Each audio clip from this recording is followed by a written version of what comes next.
cuando uno ve todo este movimiento que va cobrando fuerza, como tú bien dices, en el tema ya de derechos humanos, ya dejando atrás todo el periodo durísimo de los años 60, con todos los focos que se dieron en el país y que el régimen logra controlar.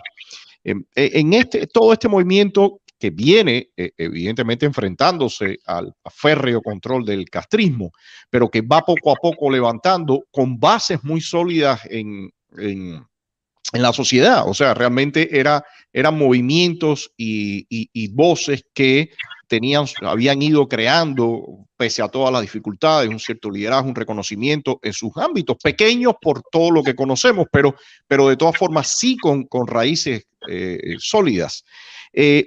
A partir de eso, yo diría que de alguna forma la oposición se ve como desde el mismo prisma de lo que es conocido como la doctrina Reagan, ¿no? Que es el apoyo a los actores internos que tienen una raíz sólida, que tienen un anclaje.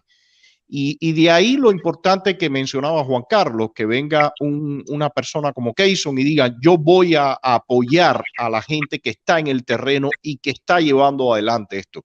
Ahí, en ese sentido, se cierra ese cuadro que se vio en los años 80 cuando desde el exterior se apoyaba a movimientos como fue Solidaridad y demás. Bueno, en el caso Cuba, de alguna forma se repetía la misma lógica. O sea, no era crear o al gusto de una agenda externa o de un actor externo los movimientos dentro, sino buscar quiénes eran los que tenían esa fuerza y a partir de eso apoyarlos, ¿no? O sea, yo creo que en ese sentido lo que estaba ocurriendo a finales de los 90, donde también habían distintos actores, ahí estaba también Bisset, apareció aquel documento de La Patria es de Todo también con Vladimiro, Marta, René Gómez Manzano y Bonne.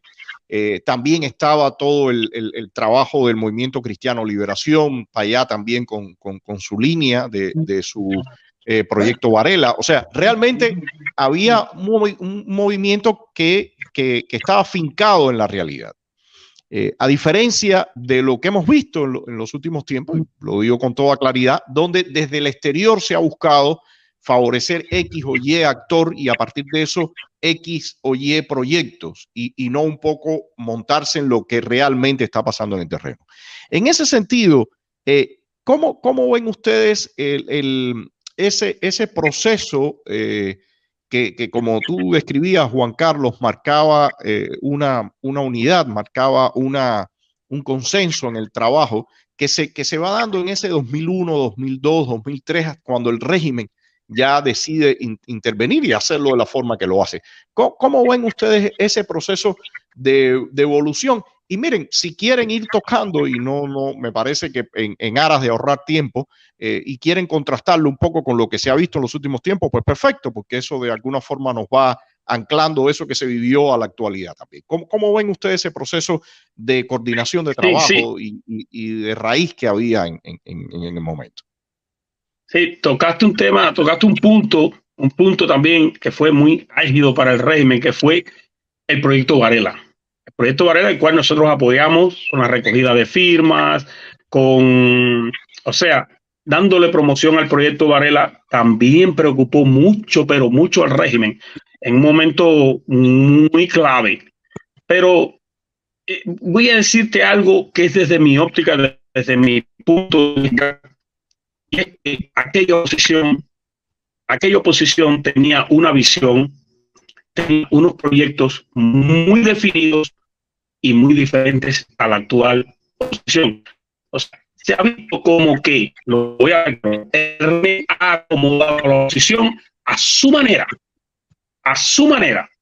Y entonces, ¿qué sucede? Ha derivado en una oposición un tanto, por un lado, que cumple órdenes, que cumple, así como decirte, desgraciadamente, planes y proyectos impuestos desde otros lugares y no acordes a nuestros propios proyectos. O sea, es el criterio de alguien desde allá que quiere imponérmelo a mí aquí.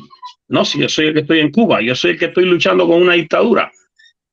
Eso no creo que la oposición anterior con diferencias, con diferentes matices, con diferentes enfoques, pero estaba mucho más unida. Creo que era una oposición un tanto con más experiencia, porque vivimos la caída del socialismo real. O sea, tu madre es generatriz también, que fue la Unión Soviética. Pudimos asistir al no descanse en paz de la Unión Soviética. Surgieron nuestros proyectos desde la isla. No, los años 90, Juan Carlos, Apoyo. años de severa crisis en el país y años de muchísimo descontento. Recordemos el maleconazo y que eso de alguna forma venía con todo este resurgimiento de los movimientos, de la prensa independiente, el caso Ochoa también, que levantó muchísimo polémica y discusión en todo el país. O sea, realmente esos años 90 fueron años bien duros y ese movimiento opositor estaba formado precisamente en esa receta, ¿no? En esa situación que estaba ocurriendo en el Néstor. Sí, mira, déjame hacerte un puntito más o menos que quería tocarte.